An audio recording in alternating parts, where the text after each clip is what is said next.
우리 옆 사람에게 한번 인사할 때 용서하며 삽시다 이렇게 한번 인사하겠습니다. 용서하며 삽시다. 네. 우리 교회 비전을 같이 읽겠습니다. 웨스트LA 시작. 웨스트LA 이마고 데이 교회는 하나님의 형상을 회복하고 성령 안에서 새롭게 되어 하나님 나라 복음을 전수하는 믿음 공동체입니다. 아멘. 저희가 하나님과의 관계, 나 자신과의 관계, 그리고 지금 세 번째 공동체의 관계에 대해서 계속 살펴보고 있습니다. 오늘도 질문으로 좀 시작하기 원하는데요. 최근에 당신께서 가장 서운했던 일은 무엇이신지요? 그리고 그 일을 어떻게 해결하셨는지 한번 옆에 분들하고 잠깐만 나눠보시죠. 최근에 내가 제일 서운했던 게 이거고 이것을 내가 어떻게 풀었는지 잠깐 한번 나눠보시겠습니다. 나눠보시겠습니다. 네, 갑자기 어려운 질문을 드려서 적잖지 않게 당황을 하셨을 텐데 저희가 공동체로 함께 살아가면서 많은 갈등과 어려움을 항상 겪습니다. 그래서 좋아지겠지, 좀 나아지겠지, 내 마음을 알아주겠지 이렇게 하루를 기다리고 이틀을 기다리고 한 달을 기다리고 1년을 기다려도 이게 해결이 안 되면 그 다음에는 마음을 놓게 됩니다.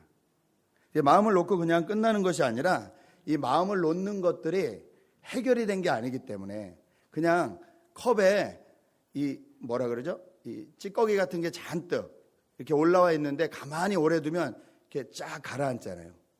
그래서 위에서 보면 깨끗한 컵처럼 보이잖아요. 그냥 그렇게 둔 상태이거든요. 근데 그냥 이걸로 그냥 괜찮아 그러고 내버려 둔다는 거죠. 근데 이것이 결코 괜찮지 않습니다. 이게 가정 공동체나 교회 공동체나 회사 공동체나 어떤 내가 속해 있는 공동체 안에 이런 마음들이 계속 쌓이면 언젠간 이것이 문제가 됩니다. 저희가 오늘 읽은 이 마태복음 18장 말씀은요, 앞에서 마태복음 18장 1절에서부터 보면 그 제자들이 누가 천국에서 가장 큰 사람입니까? 이런 질문으로 시작을 합니다. 근데 예수님께서 어린아이를 이렇게 보여주시면서 어린아이 같은 사람이 제일 큰 자다 얘기를 하신 뒤에 예수님이 99마리의 양 얘기하십니다. 99마리의 양이 여기 있는데 그 양을 두고 잃어버린 한 마리 양을 찾아가는 목자의 심정을 얘기하십니다. 그 다음에 이어지는 것이 형제가 잘못한 것이 있으면 용서해라 이런 말이 있습니다. 그리고 오늘 저희가 이 문맥상 끊어져 있는 것 같지만 20절 같이 읽은 말씀에 뭐라고 했냐면요, 두세 사람이 내 이름으로 모여있는 자리 거기에 내가 그들 가운데 있다. 다시 말해서 예수님은 항상 우리와 함께 계시지만 특별히 예수 이름으로 모여있는 공동체 안에 함께 계시다고 말씀을 하시는 거예요. 이 공동체 안에 함께 계신 예수님, 이 말씀을 딱 하고 나니까 베드로가 갑자기 딱 질문하는데 뭐라고 합니까? 예수님, 도대체 사람을 용서를 어디까지 해야 됩니까? 한 7번 하면 됩니까? 구약 성경에도 그렇고요. 그 구약 성경으로 유일한 성경이었잖아요. 제자들이 있을 때는. 그것을 받아들인 제자들에게 7이라는 숫자는 완전 숫자입니다. 그러니까 나는 정말 인간적으로 용서할 만큼 용서했다 이 말을 지금 베드로가 하고 있는 거예요. 근데 거기에 대고 예수님 뭐라고 말씀하시죠? 70번씩 7번. 숫자로 하면 490번. 근데 이게 490번 용서하시라는 말씀이 아니죠. 영원히 계속 용서하시라는 말씀입니다. 이 말씀을 들으면 저희 마음이 상당히 무거워집니다. 왜냐하면 저희는 베드로처럼 7번 용서할 자신도 없거든요. 그럼 이런 생각이 듭니다. 역시 예수님은 신이신가 보다. 우리랑은 거리가 있어. 저분은 그게 돼. 그러나 우리는 이게 안 돼. 여기서 한 가지 위로가 되는 것은요, 예수님의 공동체에도 문제가 있었다는 거예요. 베드로가 이 말을 왜 했을까? 갑자기 베드로가 뭔가 이 용서에 대한 신학적 이 깨달음이 임해서 갑자기 용서는 어떻게 해야 됩니까? 이렇게 물었을까요? 아닙니다. 베드로를 비롯한 12제자가 예수님과 3년 반 정도를 같이 공동생활을 했습니다. 3년 반 동안 지지고 볶고 살면서 쌓인 거예요. 쭉 쌓여 있다가 제일 외향적이고 말하기 좋아하는 베드로가 먼저 터뜨린 거죠. 예수님, 도대체 인간관계 가운데 어디까지 용서를 하면 됩니까? 이건 분명히 예수님 공동체 안에서 일어난 일이에요. 여러분, 저희 삶도 그렇습니다. 저희가 상관없는 사람들과 어떤 그 단체들과의 문제가 별로 일어나지 않아요. 우리가 별로 용서할 일도 없고 용서받을 일도 그리 없어요. 우리에게 항상 용서가 필요하고 용서가 받아야 되는 공동체는요, 우리가 속해 있는 공동체예요. 내 가정 가운데, 내 부모님과 자녀의 관계 가운데, 내 교회 가운데, 내 일터 가운데, 나와 관계가 있는 그곳 가운데 우리에게 필요한 것이 용서라는 거예요. 주님은 이 말씀에 대해서 한 발짝도 양보하지 않으십니다. 그래서 저희에게 더 무거운 말씀을 하세요. 35절 말씀을 한 번 더 같이 읽겠습니다. 35절 시작.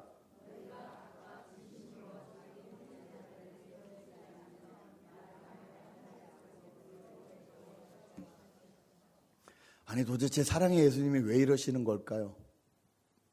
너희가 진심으로 너희 형제와 관계 가운데 용서하지 않으면 나도 너희 용서하지 않겠다. 여러분, 하나님이, 예수님이 우리를 용서하지 않으면 큰일이 납니다. 하나님이 우리를 용서하신 사건을 우리는 구원이라고 부릅니다. 그렇죠? 죄 지은 우리를 하나님이 먼저 사랑하셔서 용서하신 사건, 이것이 복음이고 구원이에요. 근데 예수님이 뭐라고 하시냐면 이걸 안 하시겠다는 거예요. 그럼 우리가 구원받지 못하는 거예요. 우리가 하나님과의 관계 가운데 어려워짐을 나타내는 거예요. 이렇게까지 강력하게 말씀하시는 이유가 어디 있냐는 거죠. 오늘 왜 이렇게까지 말씀을 하시나, 이 말씀을 좀 살펴보면서 저희가 하나님의 마음을 좀 읽었으면 좋겠습니다. 먼저 이 말씀을 읽을 때 예수님께서 비유해 주신 것은 왕의 비유입니다. 같이 우리 23절을 보겠습니다. 23절 말씀입니다. 그러므로 하늘나라는 마치 자기 종들과 셈을 가리려고 하는 어떤 왕과 같다. 여러분, 여기서 저희가 알아야 되는 것은요, 우리 하나님은 우리와 셈을 하시는, 다시 말해서 어카운트 하시는 하나님이시라는 거예요. 저희는 항상 하나님을 사랑의 하나님, 좋으신 하나님 이렇게만 알고 있는데, 하나님은 그런 분일 뿐만 아니라 하나님은 우리와 마지막에 어카운팅 하시는 하나님이시라는 거예요. 마태복음 25장에도 예수님이 다시 오시는 날에 대해서 말씀을 하시면서 뭐라고 하시냐면요, 열처녀의 비유와 달란트 비유를 말씀하십니다. 마지막 날 예수님이 오실 때 준비하고 있는 여인들이 있었느냐, 준비하지 않은 여인들이 있었느냐, 마지막 날 예수님이 오실 때 우리에게 맡겨진 달란트를 가지고 열심히 산 사람이 있었느냐, 아니면 땅에 묻어둔 사람이 있었느냐, 계산하시겠다, 어카운트 하시겠다 말씀하시는 거예요. 여러분, 저희 하나님은 저희와 마지막 날에 계산하시는 하나님이세요. 하나님이 우리에게 주신 은혜, 하나님이 우리에게 주신 은사, 하나님이 우리에게 주신 모든 것들을 가지고 내가 어떻게 살았는지, 무엇을 남겼는지 마지막에 하나님 앞에 보여드려야 된다는 거예요. 우리가 하나님이 우리 앞에 계산하시는 하나님이시라는 것을 알면 이 베드로의 질문에 예수님이 왜 이렇게 대답하셨는지를 알게 됩니다. 여러분, 눈에 보이는 것뿐만이 아니라 눈에 보이지 않는 것에서도 우리는 하나님 앞에 올려드려야 될, 계산해 드려야 될 열매가 있어야 된다는 거예요. 여기서 분명히 말씀하고 계세요. 7번이 아니라 7번씩 70번이라도 계속해서 용서해 주어라. 하나님이 이걸 우리에게 요구하셨다는 거예요. 그리고 이것에 대해서 마지막 날 계산하실 거라고 말씀하세요. 여러분, 이 용서가 우리에게 쉽지 않은 일이고 정말 어려운 일이지만, 이 용서를 하기 위해서 먼저 생각해야 될 것은 하나님은 우리와 계산하시는 분이다라는 걸 알아야 돼요. 정말 우리가 주님 앞에서 구원받았다면, 정말 우리가 하나님의 은혜를 누리고 살고 있다면 그 은혜를 어떻게 사용하고 있는지를 하나님은 반드시 계산하신다는 거예요. 이것만 깨달아도 용서가 조금 쉬워집니다. 왜냐하면 나는 하나님과의 관계이기 때문에 그래요. 내가 하나님 앞에 계산해야 되기 때문에 그래요. 그 사람이 아니라 하나님과 계산해야 되기 때문에. 두 번째 우리가 알아야 될 것은 이 하나님의 용서를 깊이 알아야 된다는 거예요. 오늘 본문에 저희가 읽어서 다 아는 내용이지만요, 왕이 10,000달란트 빚진 사람을 불러옵니다. 그리고 계산을 하죠. 보니까 너 혼자로 다 못 갚겠다. 그러니까 너희 자녀들 다 종으로 보내고 너희 아내도 다 노예로 팔고 집안에 있는 거 다 정리하고 하여튼 모든 걸 다 정리해라, 이렇게 말로 하니까 그 빚진 자가 제발 좀 도와달라고, 제발 좀 나를 용서해 달라고 그렇게 얘기하니까 왕이 뭐라고 합니까? 27절에 주인은 그 종을 가엾게 여겨서 그를 놓아주고 빚을 없애주었다, 이렇게 말합니다. 여러분, 이 금 1달란트, 10,000달란트가 어느 정도인지 계산을 해봤거든요. 그때는 이제 그 키로수가 정확하지 않았기 때문에 1달란트는 보통 순금으로 20에서 40kg 정도 사이. 그래서 성경학자들이 잡는 건 보통 한 34kg 정도를 잡는데요. 그래서 금 34kg가 얼마인가? 어제의 시세로 계산을 해봤더니 미화로 약 170만 달러. 한 달란트가 170만 달러예요. 그러면 10,000달란트면 그 뒤에 공이 4개 붙어야 되잖아요. 저는 이거 어떻게 읽는지 모르겠어요. 분명한 건 어마무지한 돈이라는 거예요. 그리고 이건 절대 갚을 수 없는 돈이라는 거예요. 여러분, 사람이 몇 년 정도 일하면 170만 달러 정도 벌을까요? 연봉이 10만 불 되시는 분도요, 하나도 안 먹고 하나도 안 써야 17년 걸려요. 그죠? 그러면 170만 달러를 못 갚는 돈이에요. 자식 대대로 3대, 4대, 5대, 6대 해도 못 갚는 돈이에요. 불가능한 돈이에요. 이것에 대해서 말씀하시는 거, 이것을 내가 탕감해 주었다. 하나님이 우리에게 주신 은혜는 이 은혜라는 거예요. 그런데 이 용서를 받은 사람이 나와서 길을 가다가 자기에게 100데나리온, 100데나리온은 100일치의 노동량이니까 그냥 100일 일하면 되는 거예요. 3달 반 정도의 월급. 먹고 살아야 되니까 이 사람이 좀 열심히 조금씩 모아서 한 1년 열심히 일하면 갚을 수 있는 돈이잖아요. 그렇죠? 3달 반 정도의 이 임금이라면 요 정도의 돈인데, 요 정도의 돈을 자기에게 빌린 그것도 오늘 보니까 동료라 그랬어요. 코워커예요. 자기가 아는 사람, 그 사람의 멱살을 잡고 내 돈 갚아라. 이런 비유 자체가 저에게 이해가 안 되죠. 에이, 설마 이런 사람이 어디 있을까? 예수님이 하시고 싶은 말씀이 뭘까요? 이게 저와 여러분의 모습이라는 겁니다. 하나님이 나에게 용서해 주신 그 용서가 얼마나 큰지 잘 알지 못하기 때문에 나는 내가 용서한 것에 대해서만 기억하는 거예요. 내가 베푼 은혜만 기억하는 거예요. 내가 베푼 것들만 바라보는 거예요. 왜 용서의 문제에 대해서 이렇게 강력한 말씀으로 예수님이 저에게 지적하시냐면요, 이 용서는 우리가 용서가 되지 않으면 아직도 내가 내 인생의 주인이라는 증거이기 때문에 그렇습니다. 여러분, 성경에서 죄는요, 내가 주인의 자리에 앉아있는 상태를 말해요. 예수를 믿는다는 것은 내가 내 인생의 주인의 자리에서 내려온다는 것을 의미해요. 그 자리에 예수님을 앉혀드린다는 것을 얘기해요. 그런데 용서가 안 된다는 것은 아직도 내 마음의 주인이 나예요. 내 인생의 주인이 나예요. 저 사람이 어떻게 나한테 이럴 수 있어? 나를 얼마나 우습게 봤으며? 나는 그런 대접을 받으면 안 되는 사람이야. 이 마음이 내 안에 있는 거예요. 이러면 용서가 안 돼요. 하나님 앞에 내가 받은 용서, 하나님이 나에게 빚을 탕감해 주신 그 은혜가 기억이 나지 않아요. 이래서 우리가 용서를 못합니다. 또 한 가지는 아까 말씀드렸듯이 하나님이 용서하시기 위해서 치르신 대가를 잘 기억하지 못해서 그래요. 여러분, 용서는요, 반드시 대가가 필요합니다. 누가 돈을 빌렸는데 그걸 탕감해 준다는 건요, 누군가는 손해를 본 거예요. 그렇죠? 누군가 손해를 보지 않고 용서가 이루어지지 않아요. 감정도 마찬가지예요. 누군가 대가를 치렀어요. 그래야 용서가 되는 거예요. 하나님이 우리를 위해서 치르신 대가를 잘 이해하지 못하면 용서가 안 돼요. 십자가 잘 알지 뭐 교회 내 짬밥이 얼만데 예수님이 내 죄를 위해서 죽으셨지 그리고 부활하셨지 그냥 지식으로 하는 거예요. So what?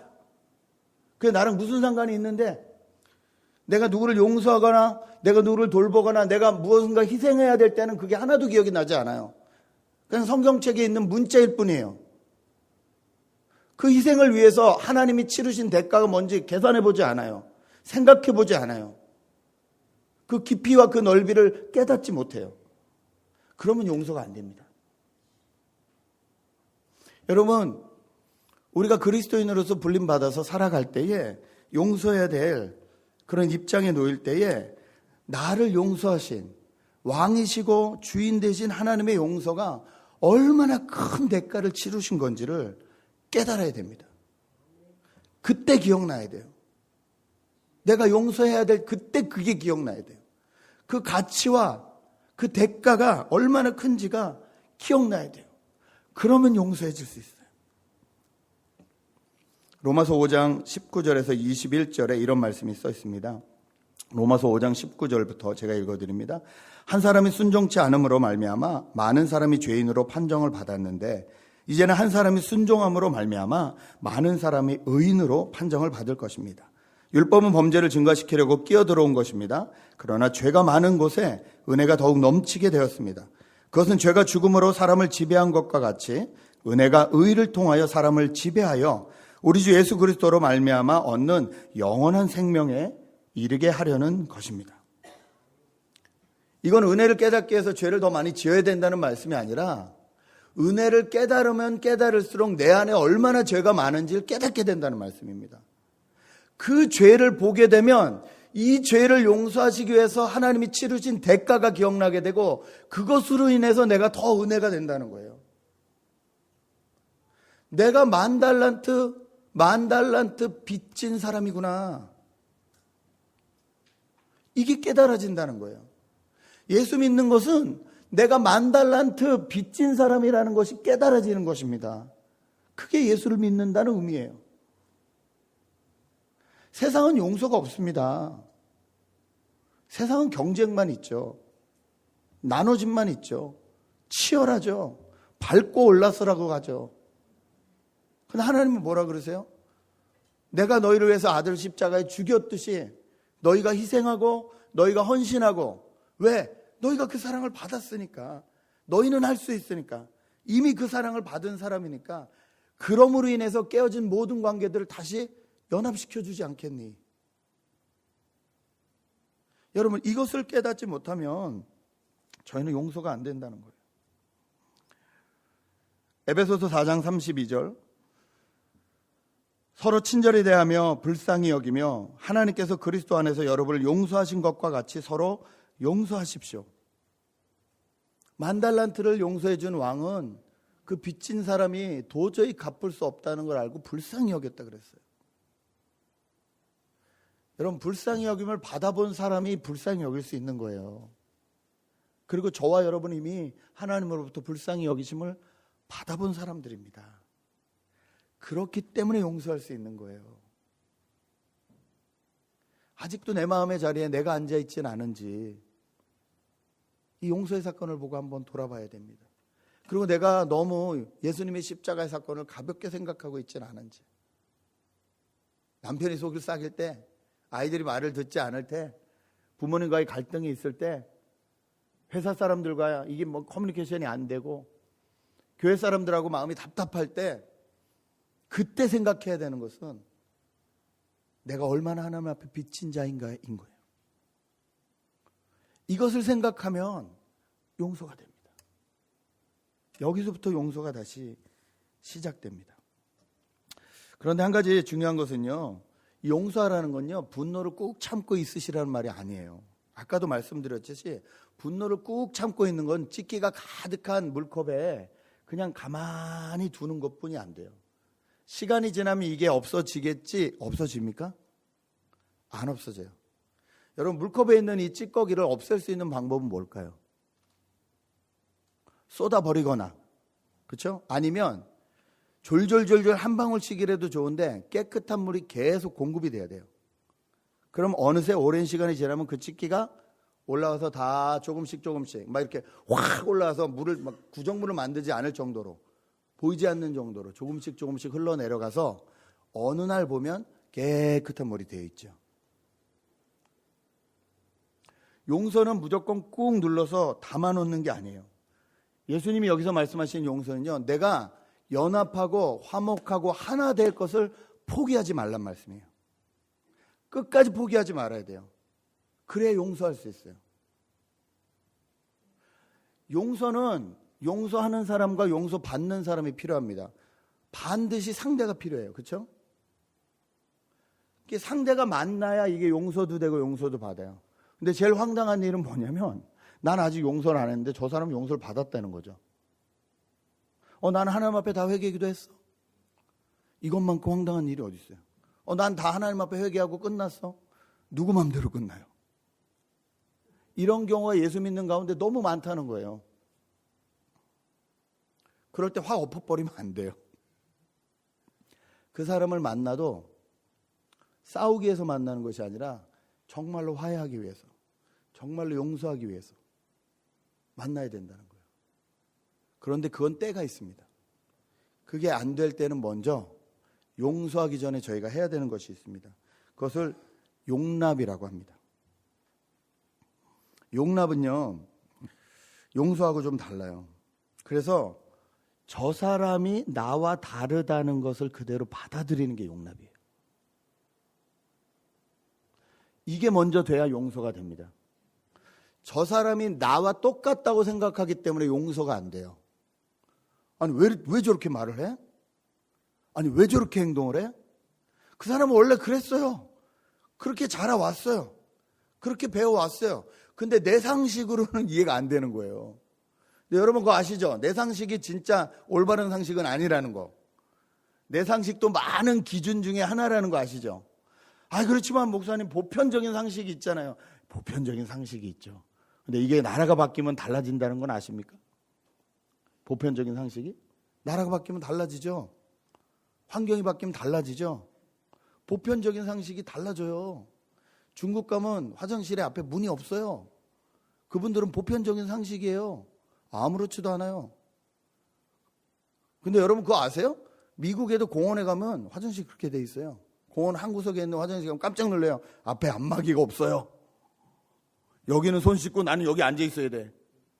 뭐 별 다른 거 없네. 뭐 미국 되게 선진국 같더니 공원 저기 그냥 진짜 이게 청소도 안 하려고 쇠로 다 만들어 놓은 화장실 있잖아요. 저기 어딘가 저 바닷가 앞에 뭐 이런 데 가면 아무것도 없어요. 앞문 없어요. 왜? 사고 생길까 봐. 내가 생각하는 보편적인 상식이라는 건 바뀔 수 있다는 거예요. 용납은요, 그걸 받아들여주는 마음이에요. 다를 수 있다. 여기서부터 시작해야 용서가 된다는 거예요. 여러분 혹시 인간관계에 있어서 어려움이 있으시거나 힘든 심이 있으신다면 먼저 용서하시기 전에 내가 그 사람을 받아주십시오. 그 사람의 다름을 좀 인정해 주십시오. 그리고 시간을 좀 두시고 기도하십시오. 절대 용서가 쉽지 않습니다. 용서가 제일 어려워요. 그러나 포기할 수 없는 것은요, 저희는 용서하기 위해서 부름받았기 때문입니다.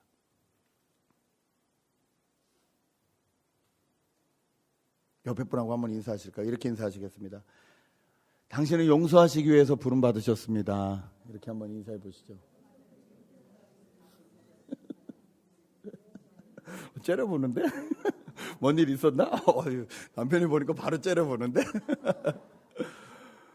저희는 용서하기 위해서 또 용서받기 위해서 부름받았다는 거예요. 고린도전서 5장 18절에서 20절은 이렇게 말씀하십니다. 이 모든 것은 하나님에게서 났습니다. 하나님께서는 그리스도를 내세우셔서 우리를 자기와 화해하게 하시고 또 우리에게 화해의 직분을 맡겨주셨습니다. 곧 하나님께서 사람들의 죄가를 따지지 않으시고 화해의 말씀을 우리에게 맡겨주심으로써 세상을 그리스도 안에서 자기와 화해하게 하신 것입니다. 그러므로 우리는 그리스도의 사절입니다. 하나님께서 우리를 시켜서 여러분에게 권고하십니다. 우리는 그리스도를 대리하여 간청합니다. 여러분은 하나님과 화해하십시오. 우리는 화해하기 위해서, 용서하기 위해서 대사로 임명된 사람들이라는 거예요. 하나님과 먼저 화해하고 용서를 받고 이 땅과 하나님과 갈라져 있는 이 사이를 메꾸라고 부름받은 사람이라는 거예요. 여러분, 여러분이 사는 이유가 이겁니다. 나는 용서하기 위해서 사는 거예요. 용서해 주기 위해서 사는 거예요. 용서가 있는 곳에 하나님의 사랑이 흘러갑니다. 용서가 있는 곳에 회복이 흘러갑니다. 다툼이 있고 싸움이 있는 곳엔 분열밖에 없어요. 여러분이 누구에게 어떤 상처를 받으셨건 간에 그것을 붙잡고 있으면 안 돼요. 그것은 내 삶을 하나도 유익하게 하지 못합니다. 그것은 내 삶을 망칩니다. 오래 갖고 있을수록 오랜 병이 돼요. 나중엔 속병돼요. 어떻게 떨쳐버릴 수 있을까요? 하나님이 떨쳐버리라고 했으니까 떨쳐버려야지. 선포하고 용서하고 어느 날 정말 시간이 많이 흐르면 옛날에 자기가 나한테 그랬을 때 내가 이렇게 좀 속이 상했다? 이렇게 얘기할 수 있어야 돼요. 분명히 반응이 올 거예요. 몰랐다고. 아니면 또 이렇게 반응이 올 수 있어요. 에이, 뭘 그까짓 거 가지고 뒤집는 일이죠. 그런데 그때 그 뒤집을 걸 충분히 예상하셔야 돼요. 옛날에 자기가 이렇게 얘기할 때는요, 그 뒤집을 걸 예상하고 얘기하셔야 돼요. 그리고 그런 그 사람을 용납해 주셔야 돼요. 하나님처럼 나중에 그분들이 불쌍하셔야 돼요. 저렇게 하나님의 은혜를 많이 받고도 모르는구나. 이게 얼마나 큰 은혜인지 모르는구나. 그 사람들이 정말 불쌍해지기 시작할 때 저희는 용서한 거예요. 여러분 잊지 마십시오. 저와 여러분은 용서하기 위해서 부름받은 사람이에요. 용서하기 위해서 구원받은 사람들이에요. 누가 생각나십니까? 누굴 용서해야 될까요? 제가 이 설교를 준비하느라고 여러 가지를 좀 찾아보다가 보니까 한국에 EBS라는 교육 프로그램에서 다큐를 만들었는데 다큐 제목이요, 대한민국 화해 프로젝트. 그러니까 대한민국에 갈등이 많다는 소리잖아요. 대한민국 화해 프로젝트. 제목이 용서예요. 여러 사람들과의 갈등이 묘사되어 있는데 그걸 다 볼 수는 없고 이렇게 쭉 제목을 보다가 아버지와 아들이라는 것에 제가 꽂혔어요. 그걸 봤어요. 아버지가 트럭을 모시면서 하루에 10시간, 12시간씩 일을 하십니다. 얼마나 힘들어요. 이 트럭이 여기저기 고장난 곳도 많은데 이 고치려면 또 돈이 드니까 그냥 자기가 직접 고쳐가면서 조금씩 계속 고쳐가면서 돈을 아끼시는 거예요. 그 이유는 딱 하나예요. 고3인 아들 대학 등록비를 마련하기 위함이에요. 그렇게 저축을 하시면서 열심히 일을 해서 돌아오십니다. 근데 딱 돌아와서 제일 먼저 보이는 것은 아들의 등판이에요. 열심히 게임을 하고 있는 아들의 등판. 열 받으세요, 안 받으세요? 아빠 왔다. 네. 뒤도 안 돌아보고. 아빠 왔다 하는데 네. 열이 받으시겠어요, 안 받으시겠어요? 당연히 한마디가 나가죠. 넌 아빠한테 인사를 그따위로 하냐? 했잖아요. 똑바로 안 해? 탁 끄고 자기 방으로 들어가서 문 꽉 닫아. 보는데 제가 그냥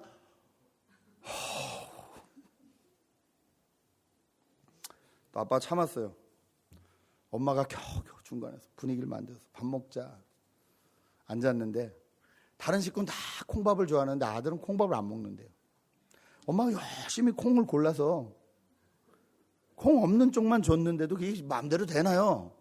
먹다가 콩이 나오면 이렇게 고르는 거예요. 그걸 본 아빠가 열이 받죠? 야, 너 그 몸에 좋은 걸 다 건져내고? 나 원래 콩 안 먹는 거 알잖아요. 야, 맨날 불량식품만 먹고 좀 좋은 걸 먹고 살아야 될 거 아니야. 내 몸은 내가 알아서 해요. 정말. 아버지가 참다 올라왔어요. 소리가 막 나오죠? 아들은 후다닥 방으로 가서 문 딱 잠가버려요. 창문 딱 잠가버려요. 안 나와요. 당장 안 나와. 나오면 또 때릴 거잖아요.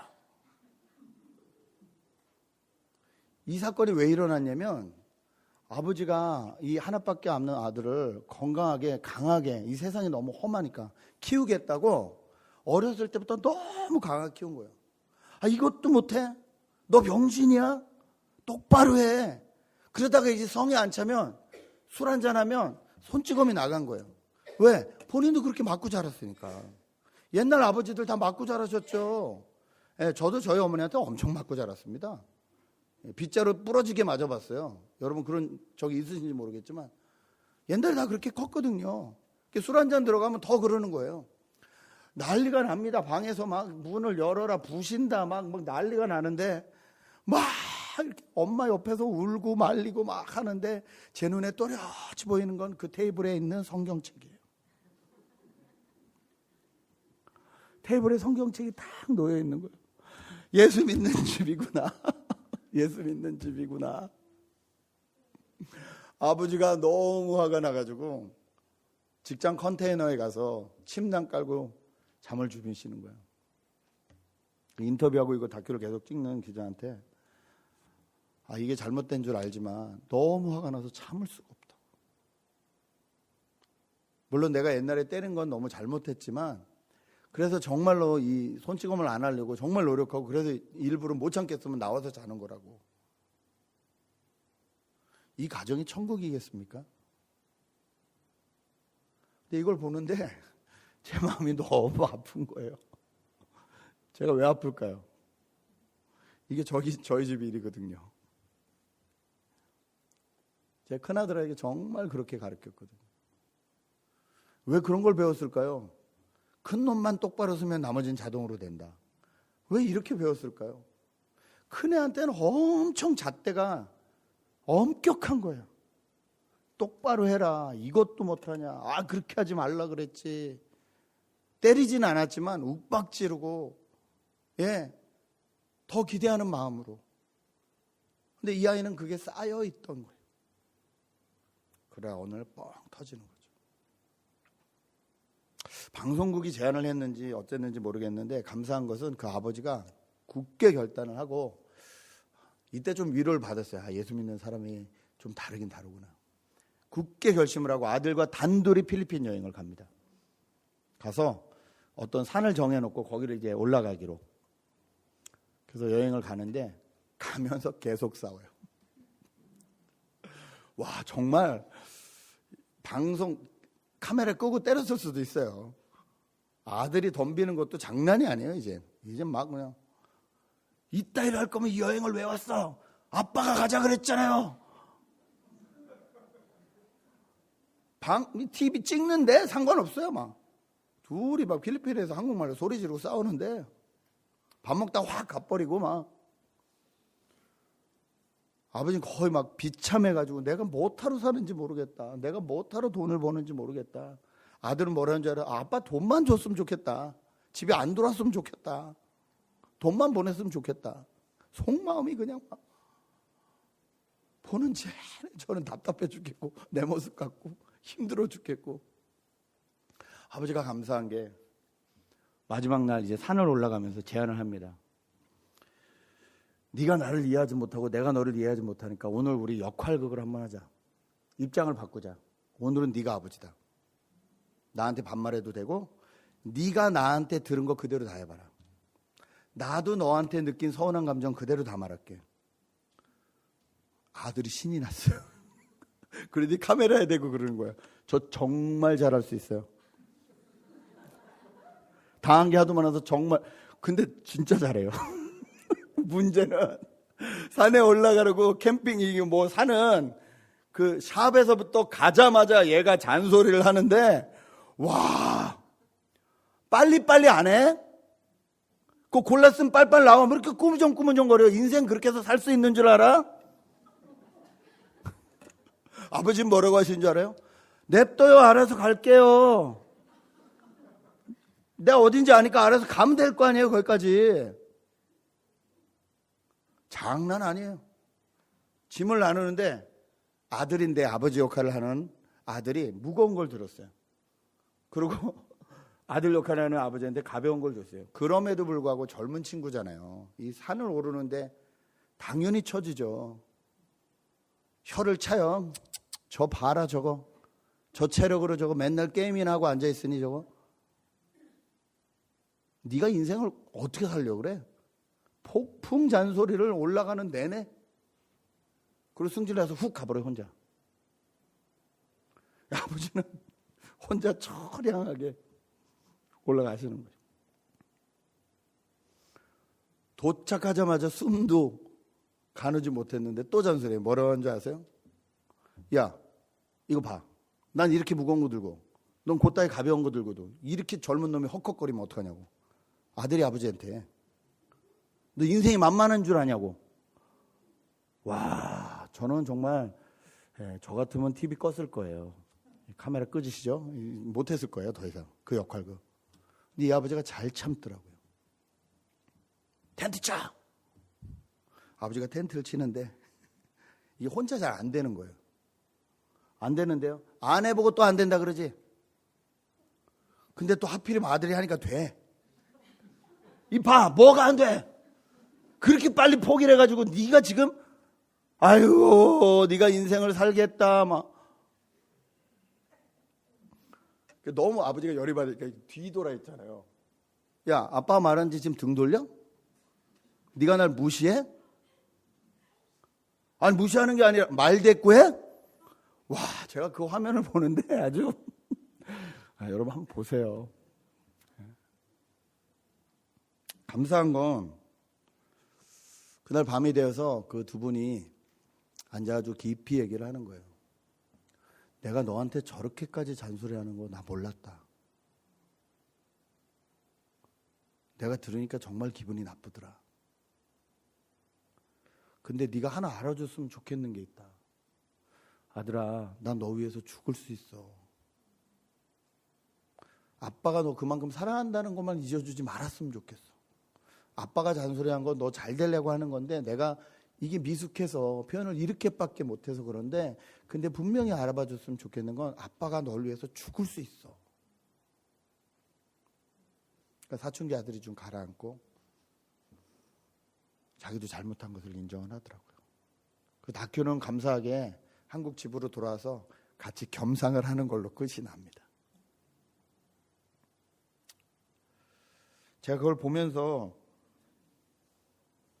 내가 저렇게 살고 있진 않은지, 자녀에게 혹은 부모에게 그 과거에 당한 상처에게 아직도 그것을 붙잡고 용서하지 못하고 그냥 잔잔히 가라앉혀둬서 언젠가 비슷한 환경으로 툭 누가 건들기만 하면 확 올라와서 다 뒤집어버리고 싶고 다 끝내버리고 싶고 다 포기하고 싶은 이 마음들이 찌꺼기들이 아직도 계속 올라오고 있질 않은지. 나는 하나님의 은혜를 받은 사람인데 그 은혜로 이것이 다 씻겨 내려가고 깨끗이 되어서 내 안에서 계속 맑은 물들이 흘러가고 있는지, 아니면 누가 건드리기만 하면 더 큰 걸로 갚아주려고 아주 벼르고 있는지 살펴보게 되었습니다. 여러분 어떠신지요? 우리 힘으로는 7번도 어렵습니다. 그러나 하나님이 우리를 용서해 주신 그 사랑으로는 70번씩 7번도 가능합니다. 여러분 지난번에도 말씀드렸지만 70번씩 7번 똑같은 짓을 해도 용서할 수 있는 분이 누구라고요? 엄마. 자식 키울 때 보세요. 70번씩 7번? 아니요. 10,000번 이상 똑같은 짓 해요. 엎지르지 말래도 엎지르고 어지르지 말래도 어지르고 그래도 다 용서하잖아요. 무슨 말이에요? 부모의 마음이 있으면 용납이 된다는 거예요. 그 사람을 향한 부모의 마음이 있으면 용납이 된다는 거예요. 불쌍히 여겨지면 용납이 된다는 거예요. 내가 하나님께 용서받은 것이 더 많은지, 내가 누군가를 용서한 것이 더 많은지 항상 계산해 보십시오. 하나님 우리 앞에 계산하시는 하나님이십니다. 그리고 그 계산에 우리가 하나님 앞에 용서의 열매를 가지고 나갈 수 있어야 됩니다. 여전히 내 마음에 주인의 자리에 내가 앉아 있는 건 아닌지, 그렇다면 다시 그 마음의 보좌에서 나를 내려서 예수님을 그 자리에 앉혀드리시기 바랍니다. 그 사랑과 그 은혜가 얼마나 큰지 다시 깊이 깨달아야 우리는 용서할 수 있기 때문에 그렇습니다. 그리고 더 분명한 것은 우리는 용서하고 용서받기 위해서 먼저 부름받은 사람이라는 거예요. 이게 그리스도인들이라는 거예요. 이게 사명이라는 겁니다. 여러분, 사명은 어디 나가서 뭐 선교 활동을 하고 엄청난 일을 하는 것만이 아니에요. 이 땅, 나에게 주어진 공동체 가운데서 내가 하나님의 빛과 하나님의 은혜를 나타내는 것. 이게 사명이에요. 오늘 내 가정을 다시 한번 용서해 주시고, 내 교회를 다시 한번 용서해 주시고, 내 직장의 사람들을 다시 한번 용서해 주시고, 용납해 주시고, 예수 이름으로 다 해결해 주시고, 내가 조금 손해보기로 작정하시고, 이것을 위해서 저와 여러분이 불림받았다는 것을 잊지 마십시오. 그럴 때 우리의 공동체가 건강해집니다. 왜 그랬는지 설교 주제는 몇 주 전에 정해놨는데 이번 주에 이런 말씀들이 좀 많이 들렸어요. 안타까운 것은 어떤 분이 이제 암 말기라서 돌아가셔야 되는데 절대 예수님을 영접하지 않으신대요. 그 이유가 뭐냐면 그 어렸을 때 이제 새어머니 밑에서 자라셨는데 아마 구박을 많이 받으신 것 같아요. 근데 그 새어머니가 교회를 다니셨대요. 난 죽어도 예수 믿지 않겠다. 이 말을 듣는데 너무 가슴이 아팠어요. 저희가 구원하려는 하나님의 사역에 방해가 되지 말아야 될 줄 믿습니다. 내가 용서하지 않음으로 인하여 구원의 길이 막힐 수 있다는 것을 깨달아야 됩니다.